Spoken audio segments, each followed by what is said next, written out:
Transmitter device activated. Coordinates set for Earth 2.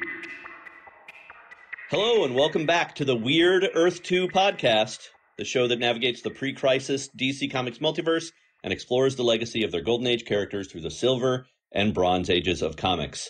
I'm Weird Steve Higgins. And I'm Weird David Steele. Welcome back. Thank you for joining us. And welcome back, Steve Higgins. Hi, yes, thank you for having me back.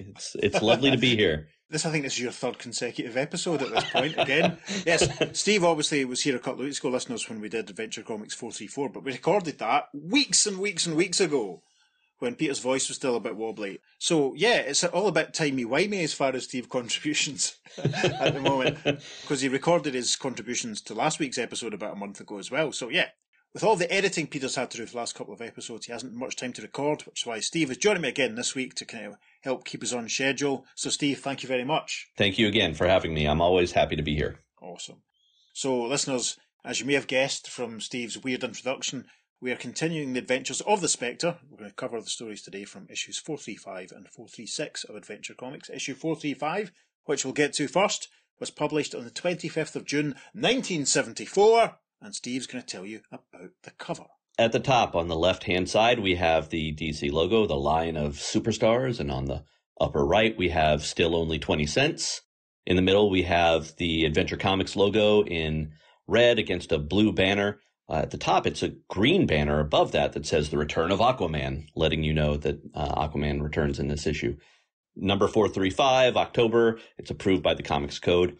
So at the bottom of the page, we have the central image of the cover, in which we have a thug who is wearing a brown leather jacket, a yellow shirt, blue jeans. There's kind of scruff around the collar of that leather jacket, and he's holding a gun in his left hand. Nearby him, there's this lamp on the table that's an oil lamp, classic old school oil lamp that has a flame, and the Spectre is almost emerging from that flame. It goes from orange and red into green and yellow, and the green then blends into the Spectre's cape in this really awesome way.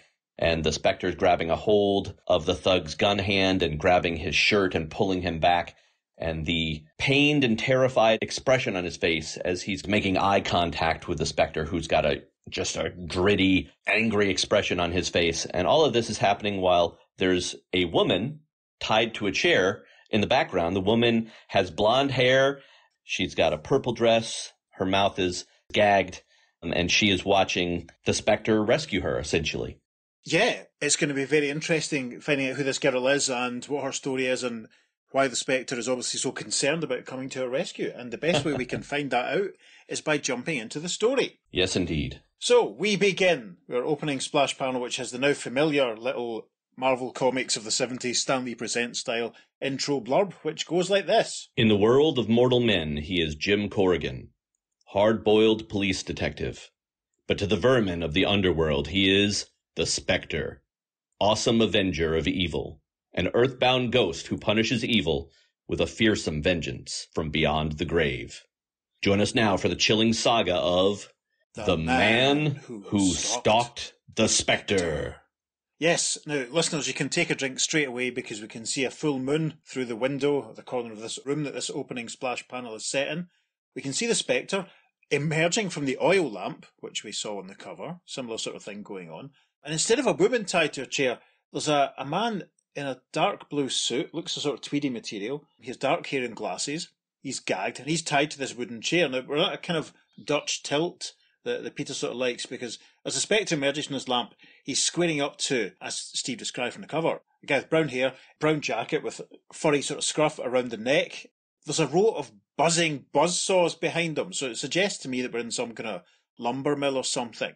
And this chap is holding a smoking pistol, and the smoke coming out of the barrel is forming the words "The Spectre" from the title that we've just described. You will see this splash panel on the socials, listeners, so don't worry.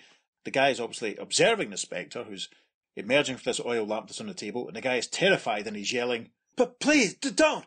You got no right to kill me in that buzzsaw! You hear me? You've got no right!" The buzzing gets louder, and a caption tells us that this story has been brought to us by... Script, Michael Fleischer. Script continuity, Russell Carley. Art, Jim Aparo. Editor, Joe Orlando. Fantastic. Now we jump into the story properly. Top of page 2, a caption reads, Nighttime in New York.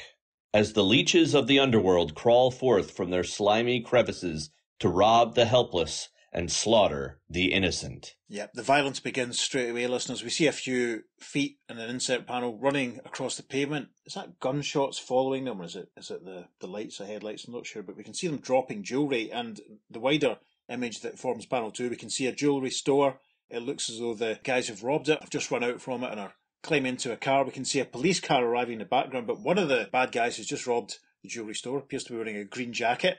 Is opening up his machine gun towards the approaching police car with a rat-a-tat-a-tat and catching a poor woman on the pavement in the crossfire. Oh, no. This is horrendous. The guy in the green jacket's firing, but one of the other guys who's running into the getaway car calls back to him saying, "Step on it, Jerry, we'll miss the Lassie show." And the gunman replies, I'm coming. The next panel, he's in at the car's speeding off, and he's still firing behind him. The rat-a-tat of his machine gun continues as he's saying, Ha! You guys should have seen the look on that pig's face when I shot out their windshield. Caption for the next panel. The getaway car hurtles through the pollution-clogged streets, the shrieking squad car in hot pursuit. From inside the speeding getaway car, we hear one of the bad guys saying, Boy, them fuzz must have ate their Wheaties this morning. They're still... Hey, look out! "Oh, shut up!" calls one of the other ones, but he should have paid attention because in the final panel, with a massive crash, the car collides with what looks like a fence post or a telegraph pole, sending rubbish bins flying everywhere. Take a drink. And we should quickly point out that the fence they drive past in the previous panel has some graffiti on it which reads, "Impeach Nixon." So there you go. That gives us a bit of a where and when as to where we are and what's happening in the world. First panel of page 3, the bad guys are ditching their crashed vehicle. We can hear the police siren wailing all around them. And one bad guy, he looks a bit like a nasty Tony Stark. He's got a moustache and dark hair and stuff and a brown jacket. They've all got these sort of wind-cheater brown jackets on. He gets out of the car and he says, Split up. Meet you both in a week at Maisie's place. And the guy in the green jacket who was doing all the firing a minute ago says, Check. And so... Yep, in panel 2, we're still with the guy in the green jacket. He's running off. We can see him running towards a building which is labelled the Fleischer Refrigeration Plant number 7. This is good. I'm enjoying the maison scene. We can talk about that a bit more later. He's rushing towards this building, still carrying a machine gun, and he's thinking, Blasted cops. They make me fit to puke. And in panel 3, he uses his machine gun to shoot open the padlock of the aforementioned Fleischer Refrigeration Plant number 7. The next panel, he's inside the building. We can see presumably a few carcasses hanging on hooks, and it's obviously very cold because the guy is thinking, Well, it ain't exactly the Ritz, but there's only one entrance, so I'll be able to snuff me plenty of blue boys if they try it. Sure is cold in here. Look at all that. He's referring, obviously, to the fact that he can see his breath. Then the next panel, Jerry looks up and sees that his cold breath is forming into, well, to us, a very familiar shape. Jerry cries, Hey, who are you? And we see the familiar green-colored form of the Spectre emerging from Jerry's cold breath. Fantastic. And he replies to Jerry, saying, I am called the Spectre. In the final panel of page 3, Jerry unleashes his rat-a-tat of his machine gun, firing at the Spectre, saying, Congratulations, Spectre. Now drop dead. In the first panel of page 4, the Spectre looms towards Jerry, saying, But you see, I am already dead. To which Jerry says, Already dead? That's the craziest... But he breaks off. Looking down at his feet as a cloud of what looks like white vapour or mist starts to appear, and then he says, Hey, what's going on? What?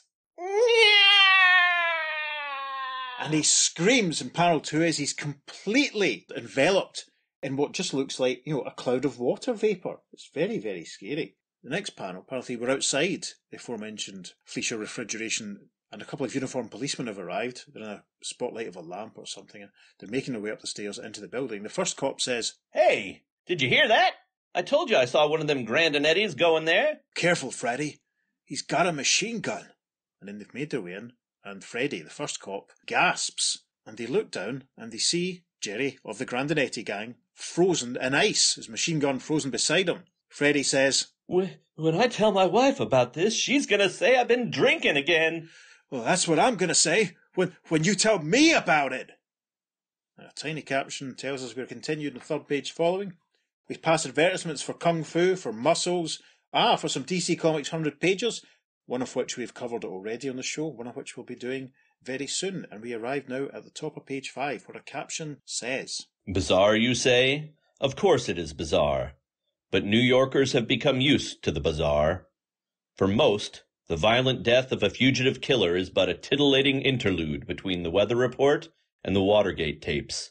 But one man views these events with a heightened interest. He is freelance magazine writer Earl Crawford. And we see Earl Crawford at home in his kitchen. We can see cornflakes on his desk, and we can see pencils, we can see a typewriter. How do we describe Earl? Well, he's got dark hair, neat dark hair, and a parting. He's wearing thick black framed glasses, white shirt, black jumper, what looks like blue jeans. He's smoking a pipe, and he's reading a newspaper. And we can see the headline. It's the Daily News. The headline reads, Gangster Dead in Mystery Slaying. Police baffled. 2 accomplices sought. I guess the rest of that says. Earl Crawford is, I suppose it would be Earl, because we're more used to the word Earl being a title rather than a name. Yeah. So I'll have to adjust my pronunciation accordingly. We have Earls over here, and they're surprisingly common. They're more common than people being called it as a name. Anyway, right. And Earl Crawford, who is the latest member of the Spectre cast, is reading this newspaper and thinking. It can't be a coincidence. It just can't be. The next panel, he's opened a filing cabinet, he's going through a few folders, and he's still thinking. When it all started about 8 months ago, I figured I might use the material for some kind of human interest article. Maybe treat it like a UFO kind of thing. But there's a lot more to this than a few drunken farm boys seeing little green men somewhere out in the boonies. Yeah, and we see that Earl has pulled out a newspaper cutting, which has the headline, Skeleton Found on Plane. Passengers recount bizarre events.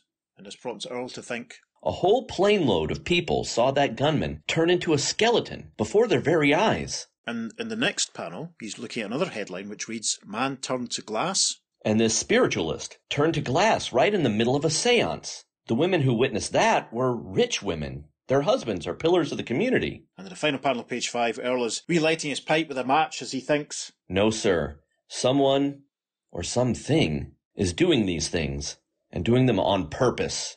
Maybe some force that we can't even comprehend. Interesting. This is good. So obviously someone has been paying attention. Someone has noticed what the Spectre's been up to. In the first panel of page 6, we see Earl putting on his overcoat, making for the door, thinking. Whatever that force is, whatever its motives, right now it seems to be after the Grand and Eddie gang. Maybe that'll give me the handle I need to get to the bottom of this thing. And we get a slow dissolve. Presently, Earl has arrived at the offices of Newsbeat magazine. He's standing in front of his boss, who's behind the desk. His boss, quite a big chap, short, buzz-cutted blonde hair, wearing a brown and black pinstriped suit, a loud yellow shirt and a black and yellow striped tie. And he's saying to Earl, What? Have you completely lost your marbles? Lost my marbles? Why in blazes are you accusing me of that? Oh, I don't know. Maybe it's because you just got through telling me how a sinister occult force is flying around the city using its magical powers to kill people. Please, Bob.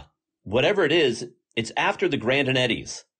All I ask is a chance to cover the story on my own time. If... All right, I'll do it. I'll tell him you're working on a routine crime story for Newsbeat.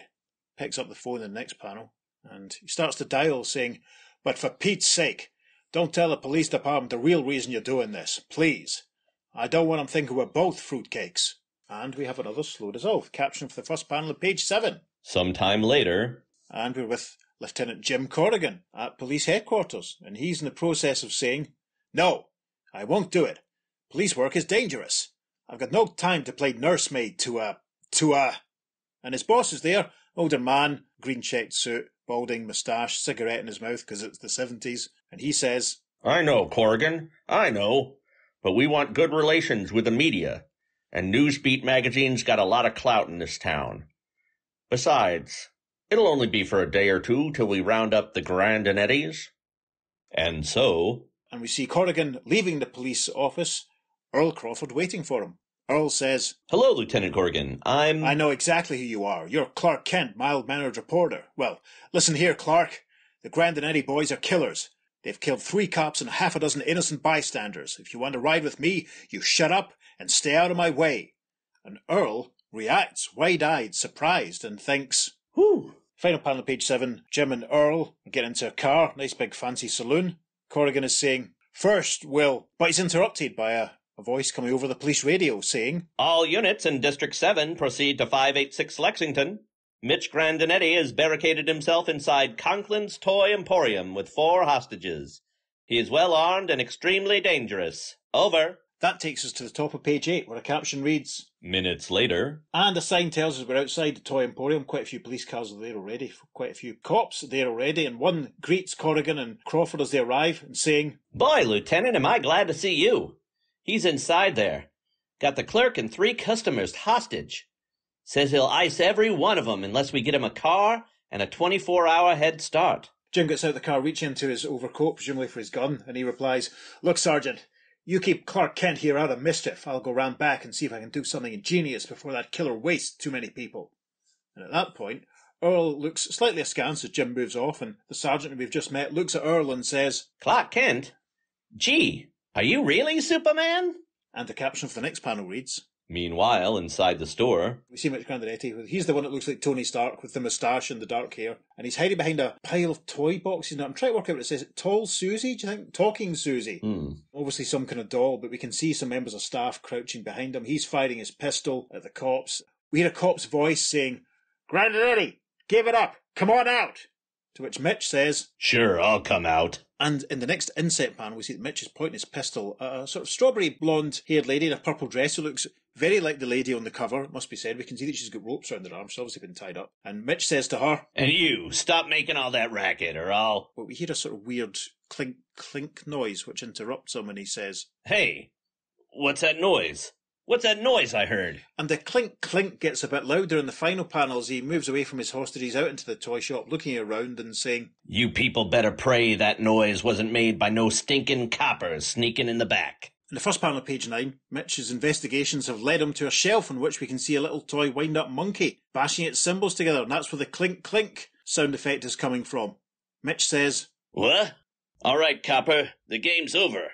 I know the monkey didn't wind itself up. So suppose you just... But what Mitch hasn't seen, lurking behind him in panel 1 is the Spectre, and as he twirls around in panel 2, he sees him, and as he gasps, he says, Ain't you a little early for Halloween, sweetheart? Enjoy what mirth you can, villain. After all, you have so little time. And we can see behind Mitch, on the floor, it's a sort of toy Viking, with a horned helmet, carrying an axe and a big shield.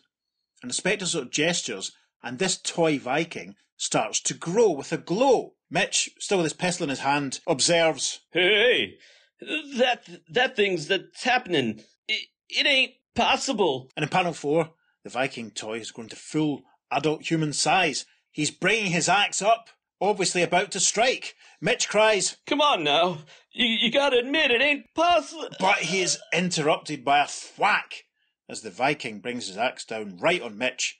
Final panel of page 6, we're back outside the shop. A caption reads, Presently. And we see Earl and one of the policemen ducking down behind a police car as Jim Corrigan easily, breezily walks out the open door of the toy shop saying, All right, show's over.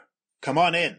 In the first panel of page 10, Corrigan and some of the police officers and Earl have made their way inside the toy shop. The policeman is saying to Jim, Lieutenant, what happened?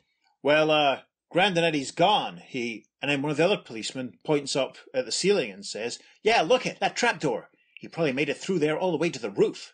And in the foreground of the panel is Earl, who's noticed something on the floor. He thinks, What's this? And in the inset panel, panel 2, he picks up what looks like an action figure, a small toy of Mitch Grandinetti that has the Viking axe embedded in its head. Earl thinks, The Force. It's been here. It's changed Mitch Grandinetti into one of these lead figures and killed him. Gosh. We might put that panel on the socials, listeners. It's quite scary. A slow dissolve then. That evening at police headquarters. Yep, Earl is just hanging out at police headquarters. The desk sergeant is saying to him, You're the rider that's been riding around with Corrigan, ain't you? That's right. Oh, give him this, will you? One of his stoolies just called it in. He hands Earl a piece of paper. Earl reads it in the next panel thinking, Why, it's a tip on the whereabouts of the last member of the Grandinetti gang. He's holed up at an abandoned sawmill all the way up near Peekskill. Final panel of page 10. Earl leaves police headquarters, his coat over his arm, and he's making his way to his car thinking, I've got to drive out there and warn him. Unless he gives himself up soon, that Force will track him down and destroy him. A slow dissolve then. We arrive at the top of page 11. And so, after a long drive, Earl has parked his car. He seems to be climbing up a little rocky outcrop towards a building, and he's thinking, maybe he is a killer, but even a killer deserves a fair trial. A chance to face his accusers and present evidence in his own behalf. And as Earl thinks this, he makes his way towards the abandoned sawmill, and listeners, you can take a drink because there's a full moon overhead. Panel 3, Earl makes his way in to the sawmill, and his thoughts continue. It's awfully quiet around here. Maybe that tip was just... Huh? And he's exclaiming because the final member of the Grandinati gang has just grabbed him round the neck, saying, "All right, copper, freeze like a statue or I'll spill your brains." Please, you don't understand. I'm not a policeman. I'm a writer. Is that so? Well, you walked into a great story, writer, only you ain't never going to live to print it. Listen to me, please. You've got to give yourself up right away before... Give myself up? What, I look to you crazy? You know how many people I killed? And as the Grandinati gang member says this, he's using a match to light an old-fashioned oil lamp, which is on a surface to his left. We can see some buzzsaws behind him. Yes, we're very much in the location that we saw in the opening splash image. We're continuing the third page following. In the first panel of page 12, Earl tries to reason with him, saying, "If you surrendered, at least you'd be alive. I'm convinced that there's an occult force of some kind out to destroy you." "Occult what? You mean like a ghost?" "Well, maybe. I don't exactly know that yet, but..."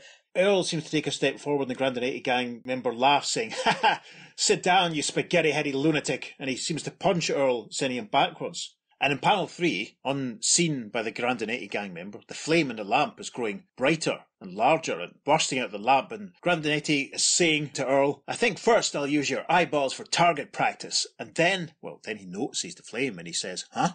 That flame? It's alive or something." And in panel 4, very much like on the cover on the splash panel, the flame that's emerging from the lamp forms into the Spectre, who's thinking, "I was alive once.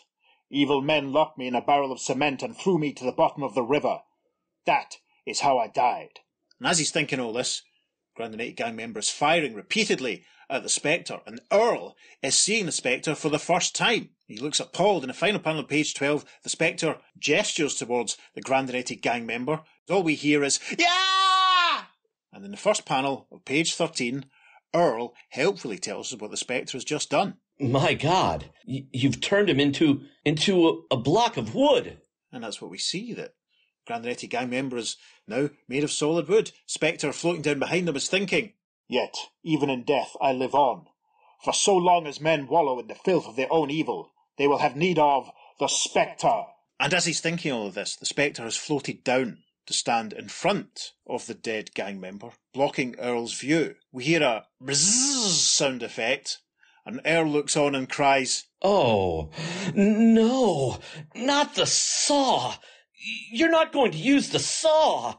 And in the larger panel that follows as we pull out, the Spectre fades out as Earl cries after him, What are you? Why couldn't you at least leave his family something to bury?" And we see that the wooden remains of the Grandinati gang member have been all sliced and diced with the Spectre knocked slightly out of skew, and we can see his horrible, agonised expression. It's vile, and I'm not doing it justice, so we'll stick it on the socials, don't you worry, listeners. The final panel of this story.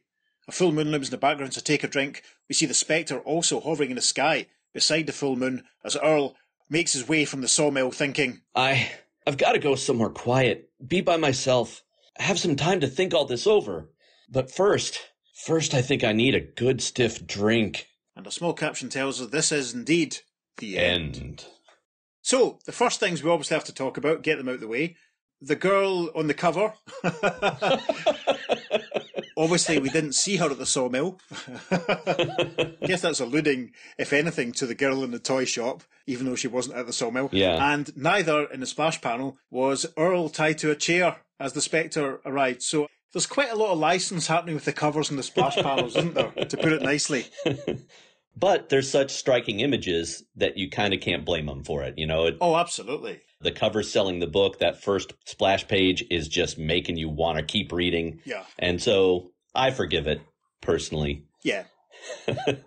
Because it's so beautiful. It's all about the hype, isn't it? Yeah. Compared to the story we did a couple of weeks ago as The Crow Flies, I think the violence was a little bit more implicit this time. Yes, I absolutely agree. In particular, the panel on that last page where the Spectre steps between our view and also Earl's view, of course. Yes. And what he's doing with the saw. and Earl then narrates for us. It's so we can't see the body get chopped, get bisected or dissected or whatever you want to call it. Yeah. And we just see the aftermath. It's gruesome for even what we do see. Yeah. But luckily it's in our heads, it's in our imagination. And that's how it gets past the comics code. Yeah.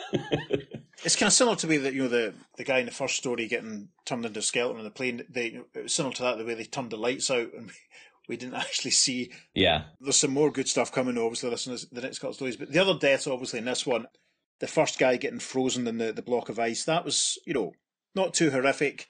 The Viking toy bringing his axe down on Mitch's head. I mean, we do see the toy figure.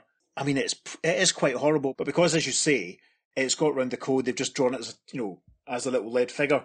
Not quite as nasty as what we got last time, but still all pretty horrific when you think about it. I mean, the fact that he turned that guy into solid wood and then sliced him up is pretty horrendous. Yeah, and it's very similar to in the previous story that he turned the guy into a mannequin. Yes. And then the mannequin's arm pops off and it gets flung into the fire and oh God. I know. I've tried to blank that out. Absolute nightmare fuel. I mean, if I'd read these stories as a little boy, I'd have read them 1,000 times, They're so lurid and really unpleasant. They remind me of a lot of the stories that we used to get in a comic over here in the early 80s called The Eagle, which had a sort of horror strip in it called The Collector, when there'd be sort of twisting the tail, things would happen to bad people who'd maybe cheated or stolen, and they would all die horribly. And these were the ones that I read first, and I read them 1,000 times, and they all burn in my brain. There's two of the main things from this story we have to discuss before we go into the letters. The introduction of Earl Crawford. Yes, Earl is a great character. I instantly thought of the reporter character from Incredible Hulk. Jack Colvin, yes. Mr. McGee, yes. Following around Banner and knowing that there's something up, knowing that connection is there. Yeah, I think that's a great point because it's set up very well that in the final page there we see Earl actually sees the Spectre and sees what the Spectre does. And the Spectre obviously knows that he's there because the Spectre watches him leave. It's going to be very interesting to see how this all plays out. I have read ahead. I've got a vague... I know how some of it plays out. But I'm not going to spoil it for the listeners. It's going to be interesting how this arc plays out. Are we going to see in subsequent issues people not believing Earl when he tries to tell them about the Spectre? Yeah. Will Earl meet Gwen at any point? This is Gwen going to come back? This is the stuff to think about as we enjoy this ongoing narrative. And obviously, the other major thing we have to talk about is the fact that Corrigan and one of the other cops, they compare him to mild-mannered reporter Clark Kent, the secret identity of Superman. To the point of the second cop asking him if he's Superman. Yes. And I got to say, I did not get that line. Like, what? What? Yeah. Because now, if we remember, when we did the first issue, there was a letters page that confirmed that basically, in response to someone's questions, that we were reading the adventures of the Earth 1 Spectre. Do you remember that one? Yeah. And now this obviously throws this completely out the water, because if this is Earth 1 and every cop in whichever city Corrigan's in knows that Clark Kent is Superman, then obviously that can't be Earth 1. I'm going to speculate here that this is another Earth completely. And, we've had the evidence of a poster of the Swamp Thing as well, that this cannot be Earth 1. There's just no way. Yes, absolutely. Is it Earth Prime, the as yet unnamed Earth Prime, or is it another Earth? Or is it, let's be honest, they're not making any attempt in the story to try and tie this into the main continuity. No. It's almost as much of a disconnect as that weird War Tales story we did. Mm-hmm. It could just be a story featuring characters. It's just the fact that we're obviously covering it because it features one-time Justice Society member, the Spectre, that makes us sort of start thinking about it in terms of what Earth it could be on. But this, to me, suggests at least that these stories are taking place on an Earth where the fictional character of Superman and Clark Kent is popular and well known enough that cops on the beat can look at Earl with his dark hair and his glasses and think, hey, you look a bit like Clark Kent. Has anyone ever asked you if you're Superman? This blows it all wide open, I think. I mean, obviously, there's an issue of Brave and the Bold upcoming that the Spectre features in it we'll be getting to before too long. But I'm now prepared to say that these stories that we're reading in Weird Adventure comics right now, they're not on Earth 1 by any stretch. It's not Earth 2. This is another Earth completely where, as I say, Superman is known to be a fictional character. Do you think that's fair? I do. I absolutely do. I think all the evidence other than a letters page response points towards it being its own thing, its own world. And so we just ignore the letters page. Well, that's it. That's something that Peter and I have said all along, is that we have to use the stories as the primary source. Letters pages and, who's who pages are maybe like secondary sort of sources, but we have to take the stories first and foremost. And as you say, the Swamp Thing poster last time, Peter recognised it, I think, as the cover of issue 5 of the Bronze Age Swamp Thing, and I believe he posted the cover on the album for it on Facebook, so listeners, go and check that out if you haven't already. Like the fact that someone is reading the Daily Bugle. I mean, is this the Marvel Comics Earth that this is taking place on? Because they might have the DC Comics characters there, I don't know. The Spectre of Earth 616. Yes. That's who it is. I'm going to set up a couple of action figures and take a photograph to annoy people on Twitter. Is the Spectre on the Marvel Earth? Check out our latest episode for our clickbait discussion. Yeah, it's actually quite a really straightforward story. It took us a while to get through it, as usual, but it's actually really quite straightforward. And as an introduction for Earl, I think it's long overdue. That type of character that is, as you say, that Mr. McGee type character who is aware that something weird is going on and decides to investigate it. I think it's a good decision. Yeah, I love the introduction of his character, and I think having more of a supporting cast takes it beyond, just random villain of the week story, and instead takes it into, an arc instead. And I like that. Yeah, agreed. Strongly agreed. Very much so. Couldn't put it better myself. And the other thing, obviously, to talk about is the fact that the bad guys that the Spectre has dispatched in such horrible fashions this week, they're the Grandinetti gang. And I have to admit that I don't understand the significance of that, so I'm going to let you explain. You don't understand? Good grief. Grandinetti drew a few issues of the 60s run of the Spectre, didn't he? Oh, okay. That makes sense. I should have guessed that. It is the comics thing to do, to name something after one of the artists, name something after one of the writers. I should have realized. I should have realized. That's your best Fifth Doctor impression there. I should have realized. Yeah, it's quite interesting. I mean, I think it must have been deliberate on the part of Michael Fleischer and everyone else involved. It's quite funny. I'm not sure what Jerry looked like, so I don't know if any of them looked like Jerry Grandinetti. I hope that his family weren't sort of criminals that went round robbing jewellery shops and shooting people. That might have been a bit too on the nose as a tribute. Jerry, of course, will be referenced again when we talk about Joe Simon at some point fairly soon, I'm sure. Yeah. So, anything else you want to talk about from the stories? Yeah, when you mentioned Gwen, it made me kind of think back to the image on the cover and make me think, okay, was that supposed to be Gwen, and then maybe it was a last-second substitution that Gwen was not in this story or something? That's fair. That's a reasonable question. Yeah, I think that's good. Yeah, that's interesting. The only other thing I wanted to mention was also we talked about the Viking character, the Viking toy, getting big and then swinging its axe. And I could not help but think of, there's a bit from McCloud's Understanding Comics. Right. Where he talks about person swinging the axe and then not seeing the damage of that axe and having to have that image in your head as a comics reader. And I mean, I then read this page and I'm like, did McCloud have the Spectre issue of Adventure Comics in his head when he was doing that? Because it's almost exactly like what McCloud describes in that in that page. Interesting. I've never read Understanding Comics. Isn't that terrible? Oh, it's so good. Do you know what? I don't know. I should. I mean, I probably should. It was published a long time ago now, wasn't it? It was a long time ago. Yeah, definitely over 20 years ago. It's interesting looking at those panels because there's the vaguest possible slight hint of blood when the thwack, when the axe comes down, and it's interesting. Like the Earl obviously finds the toy, but I guess he doesn't say anything to any of the policemen about it. That's quite interesting. I'm intrigued to see what happens next for Earl. I really am. So shall we have a look then at the contemporary correspondence? Absolutely. This latest page is from issue 438. Dateline Adventure, a caption box at the top. Interestingly, tells us, beginning this issue, we are featuring the 7 Soldiers of Victory in the back of Adventure Comics. As we mentioned earlier, this story was written in the mid-1940s and was illustrated in the mid-1970s.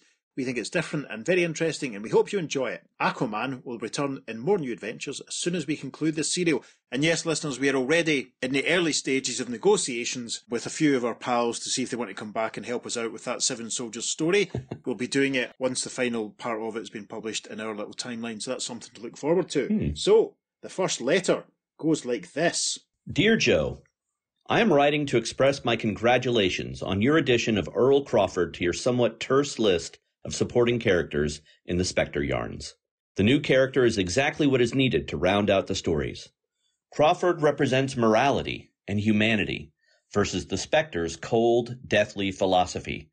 He's a perfect contrast to the Astral Avenger, so very much needed for good plots. One can best sum up Crawford's philosophy by paraphrasing the statement of a certain caped crusader a while back. To kill a killer out of blind rage and revenge makes one no different than a murderer. In short, Crawford, like Gwen, seems to add a little bass to the plots. On the other side of the coin, Aquaman is an excellent backup, as he also provides a necessary contrast and relief from the tragedy present in the Spectre. He's a simple character so far, but like so many other heroes today, he can be given a personality unique to himself. Keep him in there. And that is from Nathan Keever, Katona, New York. Editorial response to that one reads, it takes time to build up a cast of characters and even longer to make them real. We're embarking on this slowly, but in ways that may surprise you. Next issue, we focus on Jim Corrigan, who surely is the most important member of our supporting cast, and the burdens of eternal death and life in The Voice That Doomed the Spectre, and obviously we'll be doing that in an upcoming episode. The next letter reads, Dear Joe, if my refusing to buy a comic would in any way influence what was done with that comic, Adventure would be at top of my list of comics to boycott. Gosh. 435 was yet another in the tedious series of the Spectre travesties to be dished out by Fleischer and Carley. Now, don't get me wrong, I can stand just about anything, even a ghost turns people into wooden statues and saws them up, even a hero who turns people to glass and smashes them. My only question is, why call him a hero? And then you have the gall to say that, if they have no respect for others' lives, they have but a fragile claim to their own. In that case, what is the Spectre doing here? He has, in his present incarnation, no respect for human lives, and therefore should be terminated. I'll be glad when it's over. Oh, wowza. And that letter's from Andy Whitehead, Toledo, Ohio. That's quite interesting, isn't it? Yeah. I can understand the sentiment, but I think, just enjoy it for what it is. It's a horror story. It's not a hero story. Yeah, I absolutely agree with what you're saying, and I can also understand what this chap's saying as well. Something needs to be done maybe so far. I think that's maybe why Earl and Gwen have been introduced to kind of soften this sort of stuff. But anyway, the editorial response to Andy Whitehead is, we never claimed that we thought the Spectre was alive, so he certainly has no real relation to that statement. Oh, okay. Kind of a cop-out. Yeah, definitely. Steve's going to read the final letter for us now. Dear Joe, one day people are going to realize that art and entertainment are not propaganda. For a film or comic to be enjoyable or even of high quality, it isn't necessary to agree with or approve of the actions of the protagonist. Would I approve of an entity in real life behaving the way the Spectre does towards his victims? Hardly. But then no one in real life is as purely rotten and useless as the villains you feature.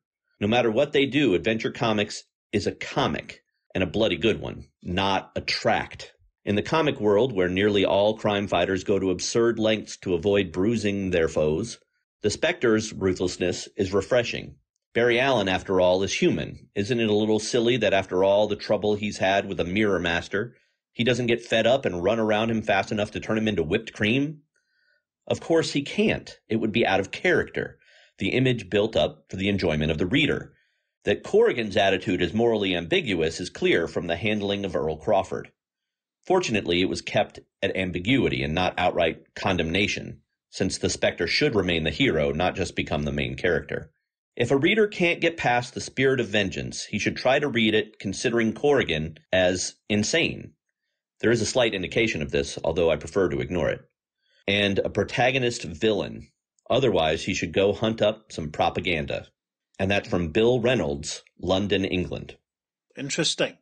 The letters that we're getting are all very intelligent, aren't they? They're all very articulate. Yeah. It's obvious that people are giving it some deep thought. And what he says at the beginning of that response is something that I see people kind of wrestling with today. There's a lot of discussion on TikTok lately that I've seen about people not having as much media literacy these days and kind of complaining about the kids these days they feel like they have to be able to agree with the actions of a protagonist to support a story.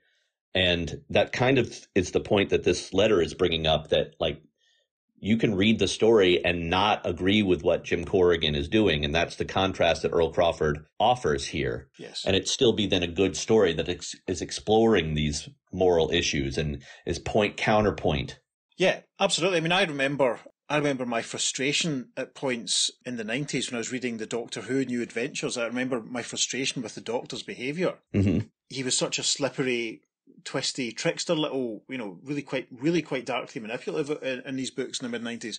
And I remember sort of disliking the Doctor a little bit. Uh-huh. But, I could tell it was a story. And, I knew that it was just the way he was operating at that point. He was seeing the bigger picture. But, you're absolutely right. I mean, you don't have to kind of agree with the goodie and what they're up to all the time. And you don't want a goodie that is purely good. You want him to be a bit fallible. You want him to make some mistakes. You want him to live in an area of gray. It makes him a little bit more interesting. Yeah, and obviously these Spectre stories that they're telling us at the moment are quite challenging. There'd be no point in a Spectre story where he just patted a villain on the backside and gave him a bunch of roses and sent him on his way. He is the avenging spirit. And as we've said, horror comics are on the rise at the moment. We are reading from Weird Adventure Comics. There is a lot of, this is the peak period of Kids in Trouble on the cover of House of Mystery and House of Secrets and this sort of stuff. They're going for it full tilt. And the cover for issue 436 of Weird Adventure Comics would not look out of place on one of the contemporary House of Secrets and House of Mysteries. And that brilliant segue is leading us towards Steve's description for the cover of issue 436. All right. Again, we have up in the top left corner of the cover, the line of DC's superstars.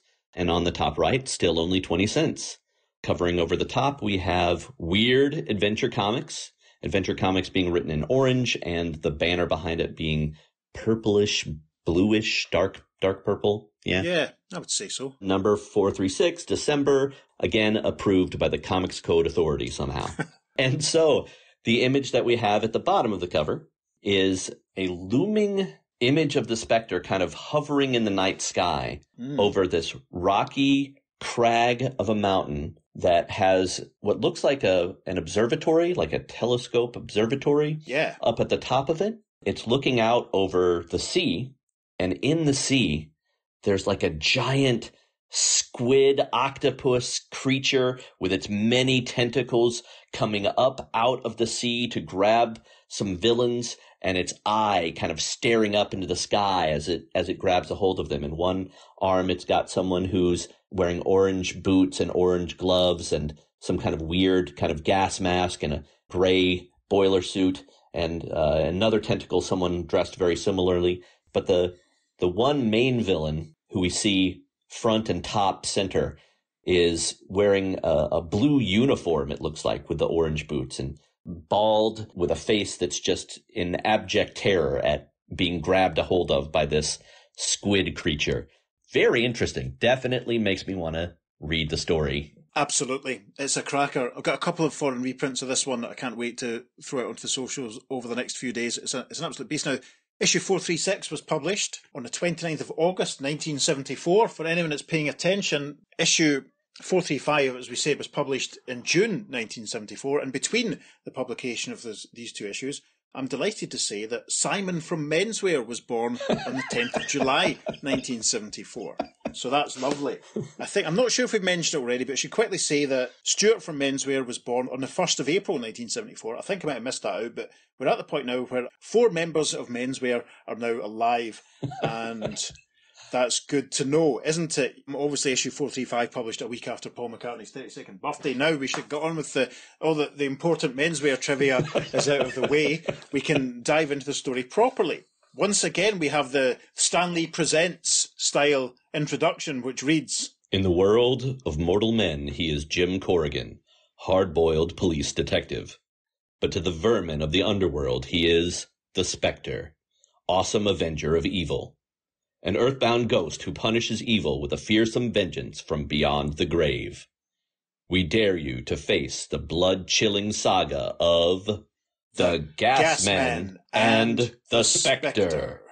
Yes, and this opening splash image is very, very similar to the cover. Steve's done a brilliant job of describing it. All I will say is, in this image, is that we don't see the cliff edge, we don't see the observatory at the top of the cliff. The Spectre doesn't loom quite as large as he does in the image, but it's that similar image of a giant squid, tentacles akimbo, with men in white boiler suits with orange accessories being flung around, and one balding man in a military-style uniform being held up at the front.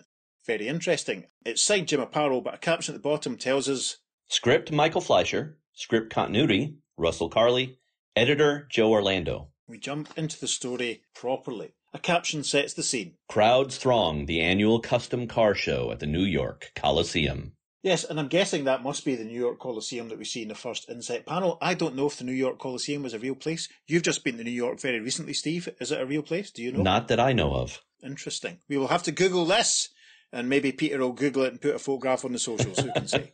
Maybe it existed in the 70s and doesn't exist anymore. That's always a possibility, too. Maybe it only exists on this singular Earth where we're reading the adventures of the Spectre. So we cut to inside the New York Coliseum, and there's a big motor show on. We can see cars up on platforms. There's a man with a microphone in the background. The crowd of families and onlookers. And in the foreground of this establishing panel, there's a very sexy lady with long dark hair and hot pants standing next to a big shiny car, which appears to be called the Fabulous Orlando, which is obviously a reference to the editor, which is very, very funny. And there's a family immediately in front of this very sexy lady, the very sexy car. The little girl in the family, or she's there with her mum and dad, the little girl is saying, "I didn't know Daddy liked to take pictures of cars, Mommy." To which Mommy says, "I didn't even know he had a camera before today, dear." To which her husband says, "Now, Marion." In the next panel, the little girl has noticed some new arrivals. It's some guys who appear to be wearing white boiler suits with orange gloves and orange boots. They have belts with cartridges on them. They have backpacks. Significantly, they appear to be wearing yellow gas masks. Gas masks and boiler suits. I've made that joke already, haven't I? Yes. Anyway, the little girl tugs on her dad's coat and she points behind them towards these newcomers and she says, "Hey, Daddy, why don't you take some pictures of those funny-looking men?" To which her dad says, Huh? An older woman, wearing a large brimmed hat, wearing quite a large purple coat, is standing beside the family, and she notices the new arrivals too, and she says, "Land sakes, I know clothing styles have gotten pretty bizarre, but those outfits are..." But she's cut off because one of the guys in the boiler suits brings to bear the gun that he's carrying, and he fires towards them all, and a green cloud of mist starts to envelop all of the onlookers. One man in the background, whose hat falls from his head as he tips forward, grabbing his throat, cries, "Gas! That's gas!" The old woman who just spoke cries. The little girl who was there with her family, she exclaims, "Mommy, I can't breathe." In the foreground, her dad drops his camera and says, and all around, at the top of page 3, we see other members of the crowd just tipping forward. One policeman gasps as he drops his gun as the gas-masked guys in the boiler suits with the orange gloves, all wearing these guns, are firing this green fog and mist and gas all around the room. The gas has filled the Coliseum. No one can be seen apart from all the people lying wide-eyed or unconscious face down on the ground.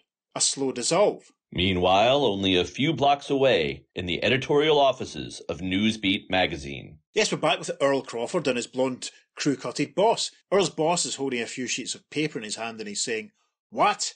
You mean you actually expect me to print this?" Of course I expect you to print it. Every word of it is true. I saw him with my own 2 eyes. And for the final panel of this page 3, we've cut to an external view of the building they're in. I hate when Jim Aparo does that. Just do the establishing shot and then move inside. Earl's boss continues in the first panel of page 4.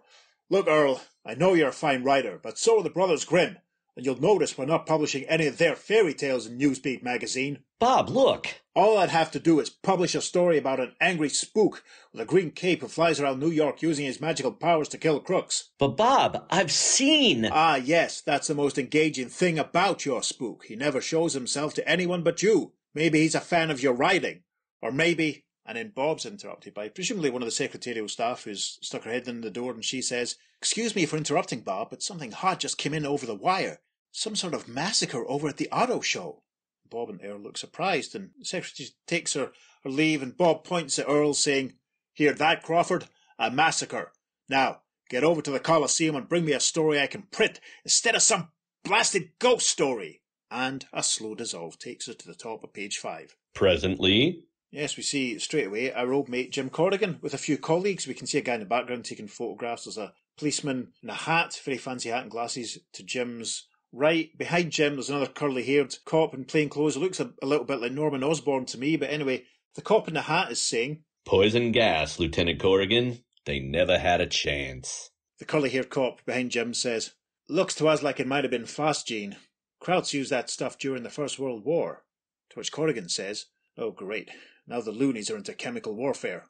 Turns to another uniformed police officer who's nearby and says, "What have you got, Pete?" To which Pete says, "Zilch, Lieutenant. Plenty of valuable cars here, but nothing was taken." In panel 3, we can see that some of the bodies on the ground have been covered up by sheets, and indeed one of them has been wheeled out in a trolley by, and presumably, an ambulance man. Pete, the cop, continues, "Ticket receipts weren't touched either, Lieutenant. If these birds had a motive, we sure can't find it." "You're showing your age, Sergeant. These days you don't." "Lieutenant Corrigan, what on earth happened down here?" Yep, Earl Crawford has arrived in the scene. Jim looks so he's actually stretching forward to tie his shoelace. I'm not really sure, but Corrigan replies, "Oh, just a routine mass murder, Crawford. 50 or 60 people dead." Corrigan straightens up, takes a draw on his cigarette, saying, "Hardly worth the saturation press coverage you ghouls from the media will undoubtedly devote to it." Earl, scribbling in his pad, says, "Does anybody know who did this horrible thing?" Jim gestures with his cigarette, pointing around the room, saying, "Not yet, but don't worry, we will. People who do stuff like this usually like to step forward eventually to claim credit for their work."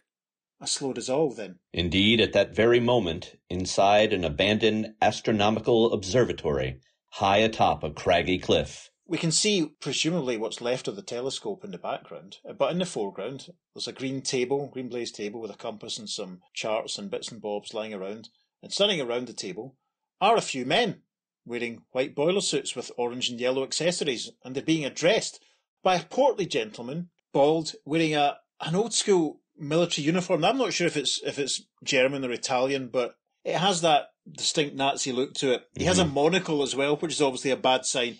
And he's addressing his bunch of goons, saying, "Well, commandos, are you ready to undergo your debriefing on Operation Green Cloud?" And the first of the goons replies, "Shitting, boss. It went like clockwork." "Pig, have you forgotten how to address your commanding officer? The operation was completed with precision, sir." "Yes, sir. That's what I meant to say, sir." "That's better. Were the enemy forces completely defeated?" "Enemy forces? They was just..." But he gets nudged by one of his colleagues who interrupts it all and says, "Yes, Field Marshal. The enemy encampment was wiped out, sir."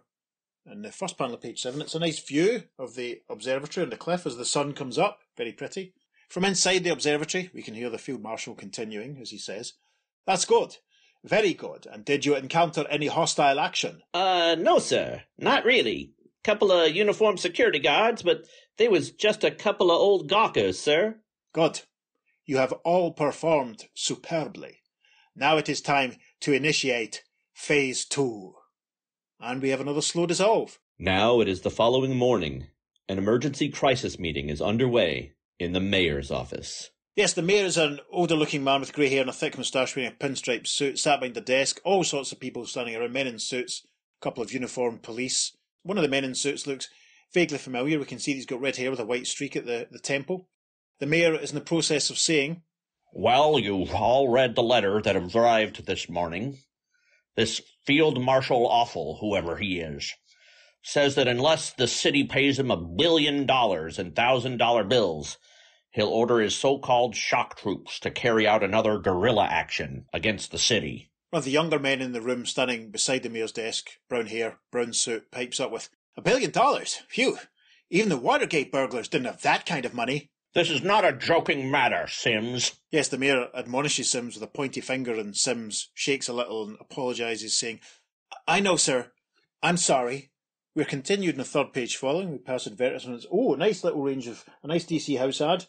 Let's pick out Commandy, Weird Western Tales, and OMAC, the One-Man Army, which I recently read all of because I wanted a Jack Kirby fix after reading issue 1 of the Sandman. And since Pete and I recorded that Sandman episode, not only did I read the OMAC hardback in its entirety, but I bought a full set of the original comics because it's just too good not to own. Listeners, unconditional recommend. Look forward to my solo OMAC podcast debuting some point in the future. We arrive at the first panel of page 8. The mayor continues. "Frankly, I don't think we really have any choice. They're obviously ready to carry out their blood-curdling threat. They've made that clear. I'm afraid we're going to have to give them the money and then pray we can catch them later.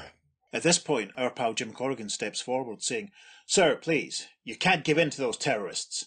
If you do, you'll unleash a whole wave of—" I know how you feel, Lieutenant, but we've been through all that. These maniacs have already killed too many people. I'm sorry, but we just can't take the chance. The mayor has stood up and turned his back on Jim at this, but Jim isn't discouraged when he says in the next panel, "Mr. Mayor, at least let me deliver the money. Maybe I can find some way to nail them." All right, Lieutenant. I'll go that far.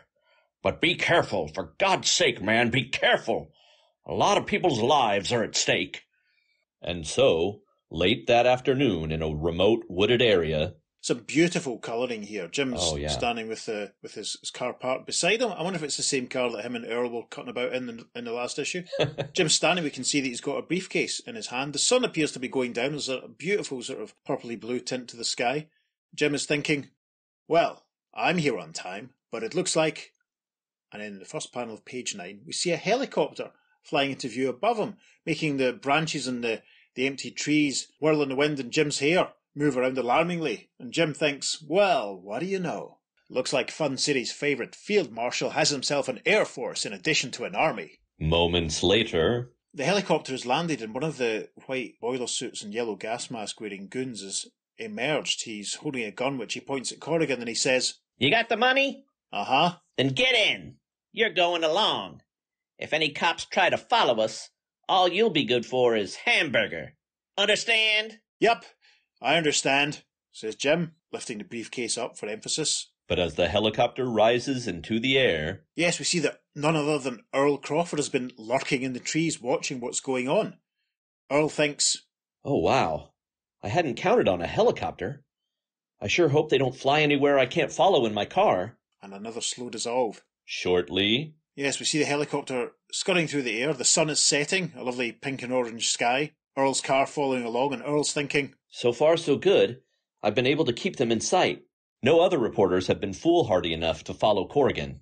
So it'll be an exclusive for Newsbeat if I don't get myself into more trouble than I can handle. And another slow dissolve takes us to the final panel of page 9.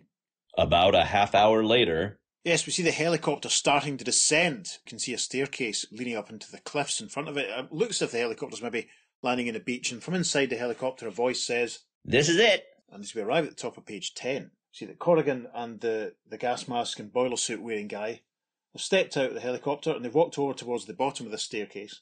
Corrigan is standing, but the goon is pointing his gas gun at him, saying, "It's been real pleasant knowing you, fella, but I'm afraid this is where we say goodbye. You see, the boss is a little wacko, but he ain't so wacko as to let guys live when they see the location of our hideout." And with a whoosh, the boiler suit gas mask guy fires the gas gun at Corrigan, sending the green cloud of poisonous vapour towards him. The deadly green gas enfolds Jim Corrigan in its lethal, suffocating embrace, then parts eerily to reveal the chilling visage of the Spectre. The Spectre seems to take form from the gas itself, and behind his gas mask, the guy in the boiler suit cries, "Huh?" And the captioning continues, saying, a supernatural avenger from beyond the borders of life and death.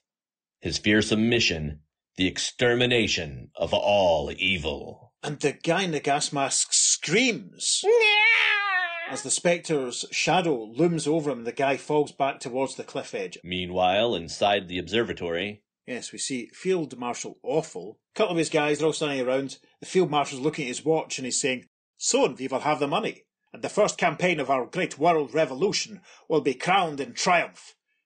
With $1 billion we can..." But he's interrupted by one of his goons because we can see, the Field Marshal can't, the Spectre phasing through the wall of the observatory. The gas mask goon says, "But boss, I mean, Field Marshal Awful, what in blazes is that?" One of the other guys gasps. And in the first panel of page 11, the Spectre, now fully formed, stands in front of the Field Marshal and his bad guys. The bad guys in the boiler suits bring out their pistols. The Field Marshal says, he has an enemy spy. Execute him, swiftly! And with blam blam blam, the goons fire on the Spectre. One of them says, We're trying, but he don't execute so easy. The slug's going right through him. Then in the next panel, we see that the set of compasses that's been in full view in all the shots of the Field Marshal's operations table, we see this set of compasses is now floating into the air and glowing. One of the goons cries, Oh my God, look! and in the next panel, we see that the compasses have grown to a massive size. Can you see where this is going, listeners? Oh, no. Maybe we should start taking a drink every time the Spectre dispatches someone horribly. The compasses have grown to a massive size and they're now zooming towards the two bad guys. One of them cries, It's not possible! and off camera the Spectre's voice can be heard saying, In the spectral netherworld where I must dwell, all things are possible. And then both goons scream, Yeah! As for want of a better word, they get speared by the points of the compass. Oh my goodness. At that very moment, Field Marshal Awful, obviously recognising that discretion is the better part of valour, has legged it from the observatory and he's made it down the cliff edge and he's running along a little wooden pier, dock, wharf, whatever you want to call it. We can see that a boat is tied up. There's a ladder. He's going to climb down the ladder and get into the boat, obviously, and as he's running towards the ladder, he's thinking, even a great military genius such as I must recognise the necessity for an occasional retreat. He climbs into the boat, unties the rope, thinking, just as Napoleon retreated from Russia, so must I. What? But the Field Marshal's thoughts are interrupted as, with a burst of green spray, the Spectre emerges from the ocean in front of the boat. Over the next few panels, the Spectre thinks, some men will always choose the path of evil. But beyond the shadows of their black souls burns the white-hot flame of unearthly vengeance. And that vengeance is final, awful, inescapable. And the Spectre's thought all this as he hovers in the air above the Field Marshal standing in the boat, trying to get it to go. The Field Marshal cries, Stop! I am a Field Marshal, an officer, and therefore a prisoner of war. And we notice a weird glow start to surround the boat he's standing on, and indeed in panel 2 of page 12, a tentacle seems to be forming around him. The Field Marshal continues, You must treat me according to the rules of the Geneva... Ah! And he's interrupted because sure enough, his boat has transformed into a giant squid. How long has it been since we had a giant squid on the podcast? I don't know if we have. The Field Marshal screams as the tentacle lifts him up into the air, and we can see that the boat is now fully transformed into the giant squid. In panel 4, the Field Marshal continues to scream as the squid's mouth opens up and the tentacle brings him towards it. the terrified shrieking of the hideous arch-fiend fades into a ghastly echo as the giant squid stuffs its kicking, squirming victim into its gaping, pulsating maw. Ugh. Ugh. Yes, indeed. And the Field Marshal screams, cut off abruptly as we see him disappearing into the mouth and the squid crunching down. Goodness me. Wowza. While on the beach... Yes, we see Earl taking a little pleasant walk, and he thinks, Here's the helicopter. They must have... that scream! Yes, his head whirls around. He's obviously heard the dying scream of the Field Marshal. Earl's thoughts continue in the first panel of page 13. Suppose it's Corrigan screaming. Huh? And he interrupts himself because he's noticed embedded in the cliff face. Well, very helpfully, Earl tells us who it is in the next panel. Why, it's that terrorist I saw. The one who picked up Corrigan in the helicopter. Either that's a statue of him or that mysterious spectral force I once encountered has turned him into stone. But that doesn't matter now. Right now I've got to find Corrigan. And with that, Earl starts to run. Earl Crawford races frantically across the sandy beach. And finally... Yes, he finds himself at the little pier where the Field Marshal's boat was parked. And standing, looking down into the water, is a familiar figure. Earl approaches and cries, Lieutenant Corrigan, are you all right? Crawford, what the blazes are you doing here? My nose for news, I guess. I followed you. What happened? You'll get the story when the other reporters get it, Crawford, not before. They start to walk off along the beach in the final panel of the story, Crawford saying, Lieutenant, did you by any chance see some sort of strange force around here while you... But Corrigan isn't having it. All he gives Earl in response is a very solid nope. And a tiny caption tells us we have reached The end. Another caption tells us the next issue is on sale during the 4th week in October. We are rattling through 1974. Well then, Steve, thoughts on that then? Yeah, wow. You got to love a story that ends with a giant squid eating somebody. That's Yes. That's as simple as I can put it. But I guess to make it less simple, dear God, 60 people killed at the beginning of the story, including children. Yes. It's not just the little girl that talks. There's other children that you see in the background of that first panel of page 2. Like, that's gruesome. Yep, it's horrible, isn't it? It's very unpleasant, especially the little girl saying that she can't breathe. I mean, that is horrendous. I would have my doubts, even though this is approved by the Comic Score Authority. I would have my doubts about my kid reading this, to be honest. Yeah, and I'll tell you, just for the listeners' sake, you asked me if I might be okay with Caitlin voicing that, and I was fine with it, but Caitlin actually was a little bit disturbed when she saw the panel. She's like, I don't want to be some little girl who dies. so that was part of why she didn't really want to do it. She was like, yeah, no, that's a bit messed up. Yeah, absolutely. We'll get you back, Caitlin, don't you worry. I'm sure there'll be another part for a young lady before too long. Yeah, I mean, it's interesting. You get this vicious, horrible, nasty gas death, which obviously, given that the bad guy is a bit Nazi-esque, has obvious implications and connotations. You get this really nasty, vicious gas death, and then obviously this weird fantasy death where he gets eaten by a giant squid. Yeah. I mean, the thing I sort of wondered, did the Spectre allow the giant squid to turn back into the boat afterwards, or did he just create a giant squid? You're right. We don't see the boat again. Yeah.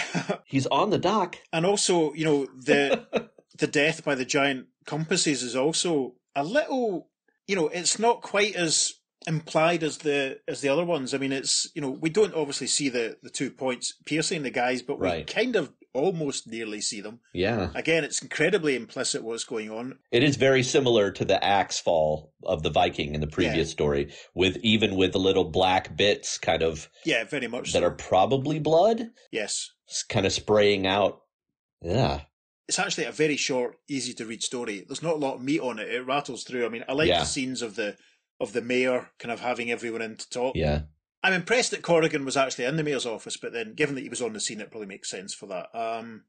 Again, I'm just always appalled at the casual brutality of it all. Like, the people being killed at the start, that's just as bad as the sporting goods shop massacre, with the dummies a couple of weeks ago. I mean, it's grim. Yeah. And there's only a slight Defenders issue 39 to the cover, and that it's only the field marshal who gets eaten by the giant squid. True. His buddies don't, so, it doesn't quite mislead as much as some of the other ones. Yeah. Out of the ones we've done recently, I probably don't have too much to say on this in comparison, but I like the fact that Earl is getting a bit closer. How long is it going to be before Earl makes the connection between Corrigan and the Spectre? Yeah, it does seem, even in that last panel, like, you didn't see anything? Nope. Yeah. That's how you shut him down? Come on. That's not going to, a crack reporter like Earl Crawford is not going to let that drop. Absolutely.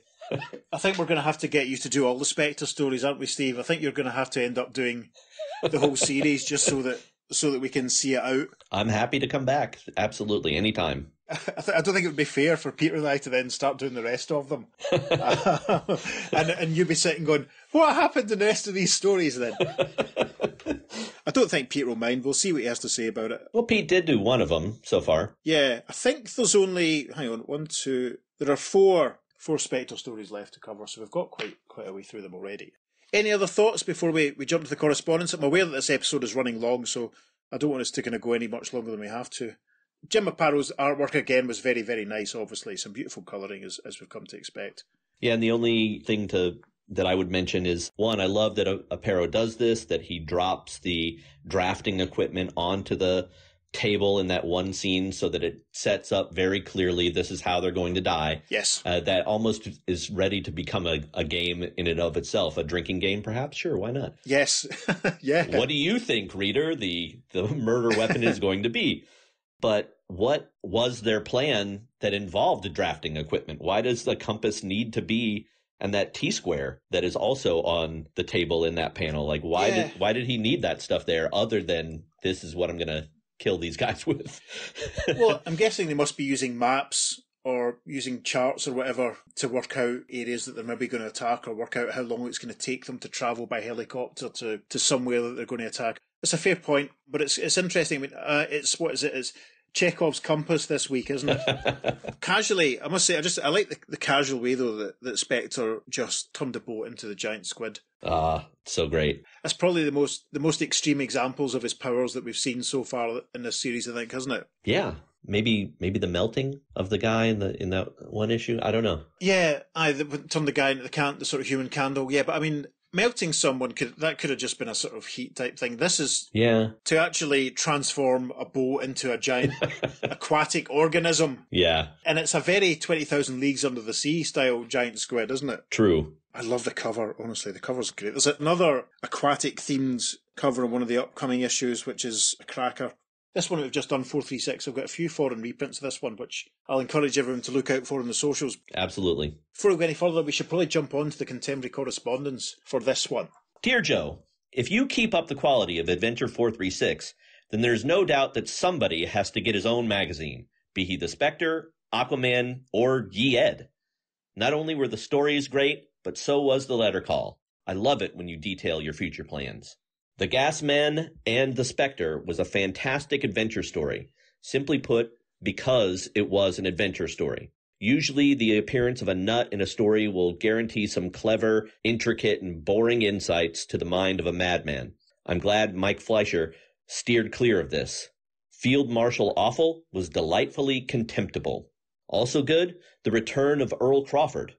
I'm anxiously awaiting the fateful day when he and Gwen meet to compare notes. It'd be interesting to see how the unscrupulous Spectre handles this thorn in his side then.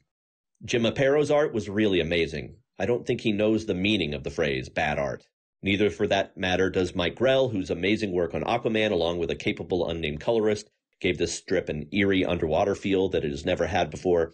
This is the artist-colorist team for the Sea King, who ought to be given another chance in his own magazine. And that letter is from Bob Rohde, Oak Brook, Illinois. Editorial response reads, "We blush at the idea of a magazine filled with letter columns, but to reward you for your kind compliment, here's a new sneak peek. 2 more chapters of The Seven Soldiers are in the artist's hands. Mike Grell has the Crimson Avenger, and Annie Cha is working on the Star Spangled Kid. P.S. The unnamed colourist on all 3 Aquaman stories was John Albano Jr. Here we go. So not much of a response. Yeah. Mike Grell drawing the Crimson Avenger, that's going to be something to look forward to. Yeah, we probably won't get you to play the Crimson and Stripesy in this one when it comes. We'll probably just ask you to be Stripesy, and I think most likely Peter will probably do the Crimson. Brandon has already agreed to do the Star Spangled Kid again, which is fun. And I'm sure Chuck will do Ollie, and I'm sure Logan will do Speedy, and I'm sure Ranger Gord will do. Anyway, right. The second letter is from Alan Palmer, Quebec, Canada, and he makes just a quick comment saying that he'd let other Spectre lovers applaud the efforts which gave us the magnificent cover and a suspenseful tale within the Gasmen and the Spectre he's on to talk about Aquaman. And the editorial response is basically just about their plans for Aquaman, how they might get him back after the Seven Soldiers story finishes.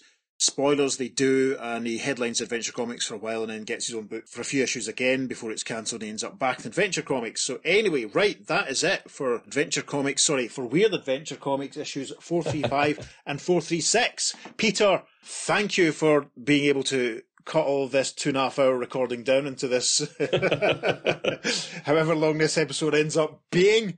Steve, thank you so much. We got there. Yes. Again, thank you so much for having me. I always have a fun time doing this, and anytime you want me back, I'm happy to do it. Awesome. You need me to return to voice Stripesy in the Seven Soldiers? I'm in. You need me for more Spectre stories? I'm in. Awesome. More Kevin Conroy style Batman? I'm in. Just let me know. Mate, it's going to happen. It's going to happen. We'll know it's going to happen. And listeners, give us some feedback. Do you enjoy Steve's regular appearances? If you don't tell us, because that'll upset us all. Right, what does Peter usually say at this time in the podcast? Yes, that's been all of our thoughts on these Spectre stories. Listeners, what are your thoughts? You can contact us at theearth2podcast@gmail.com. You can find us on Facebook and Instagram at theearth2podcast. As I've said, there will be plenty of bonus material this week, story highlights and foreign covers, and maybe some original art pages that I've managed to scavenge as well. I'm sure I've got at least a couple. If you're feeling generous, you could go to wherever it is you receive your podcast and leave us a positive review. You could go to our coffee page and buy Peter the price of a bottle of gin, which he's probably had to drink, editing me and Steve's chat down into something palpable. Or you could go to our speak pipe and leave us a voice message. That would be fun. I believe 2 people have done that already, so it'd be nice to get someone else to do so. What's happening next week, I can't remember, so you'll just have to tune in next week. On that bombshell, I've been Weird David Steele. And I've been Weird Steve Higgins. And we'll see you again soon on The Weird Earth 2 Podcast. Transmatter cube activated. Return coordinates set for Earth Prime. All units in District... Hang on, the cat just walked into something there. Is everything okay? No, it's not okay. Cool. I thought she was going around the other side, but there we go. All right. Cool. Sorry. Cat interference there, Pete. Cat interruptions supported menswear. Blah, blah, blah, blah. Anyway. In our cast list, you have me listed as the giant squid. Yes, that was a joke. Okay. Okay. I was looking all over for, does the squid talk? Oh, for God's sake! Or does the squid, am I supposed to like make noises while it's eating the... Pay attention, 007. Well, I was all ready to make squelching noises while it ate the field marshal. Well, maybe you could do that anyway. You could, or maybe an idea for you to do something about that. But yes, no, that was all just right. me having a laugh. That was me checking that you'd read the cast list. There we go. You're welcome, Peter.